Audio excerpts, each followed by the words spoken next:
Hello दोस्तों, नमस्ते, प्रणाम। मैं आपकी संगीता पटेल अपने यूट्यूब चैनल में आप सभी का स्वागत करती हूँ। बहुत ही प्यारा चुटकुला नाच गीत है, बहुत ही मजेदार नाच गीत मजेदार है। मजेदार नहीं, मजेदार मजेदार कहरवा नाच गीत। नाच गीत और दिल लगा के सुनना कैसे गीत और है। दिल थाम के बैठना।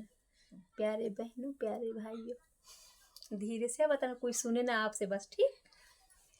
अरे गड़ी गड़ी जाए, अरे गड़ी गड़ी जाए, हथवा में कलमिया, गड़े गड़े जाए, हथवा में कलमिया, गड़ी गड़ी जाए, अरे गड़े गड़े जाए, अरे गड़े गड़े जाए, हथवा में कलमिया, गड़े गड़ी जाए, हथवा में कलमिया, गड़ी गड़ी जाए। दर्दा के मारे सड़किया में गईली, दर्दा के मारे सड़किया पे गईली, सड़किया पे गईली, सड़किया पे गईली। लड़े लड़े जाए, अरे लड़े लड़े जाए, छैलन से नजरिया, लड़े लड़े जाए, छैलन से नजरिया, लड़े लड़े जाए, लड़े लड़े जाए, सखी लड़े लड़े जाए, छैलन से नजरिया, लड़े लड़े जाए, हथवा में कलमिया, गड़े गड़े जाए, हथवा में कलमिया, गड़े गड़े जाए। दर्दा के मारे बजरिया में गईली, दर्दा के मारे बजरिया में गई थी, बजरिया में गई थी,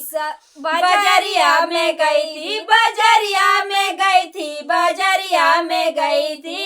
लड़े लड़े जाए, अरे लड़े लड़े जाए, डॉक्टर से नजरिया, लड़े लड़े जाए, डॉक्टर से नजरिया, लड़े लड़े जाए, हथवा में कलमिया, गड़े गड़े जाए, हथवा में कलमिया, लड़े लड़े जाए।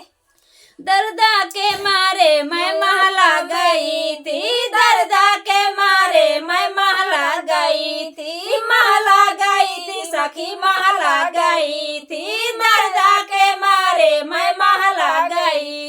लड़े लड़े जाए, सखी लड़े लड़े जाए, रजवा से नजरिया, लड़े लड़े जाए, रजवा से नजरिया, लड़े लड़े जाए, अरे गड़े गड़े जाए, अरे गड़े गड़ी जाए, हथवा में कलमिया, गड़े गड़े जाए, हथवा में कलमिया, गड़े गड़े जाए। दर्दा के मारे बैलगाड़िया में गई थी, दर्दा के मारे बैलगाड़िया में गई थी, लड़ी लड़ी जाए, सखी लड़ी लड़ी जाए, ड्राइवर से नजरिया, लड़े लड़े जाए, ड्राइवर से नजरिया, लड़े लड़े जाए, लड़े लड़े जाए, अरे लड़े लड़े जाए, लड़े लड़े जाए, अरे लड़े लड़े जाए, ड्राइवर से नजर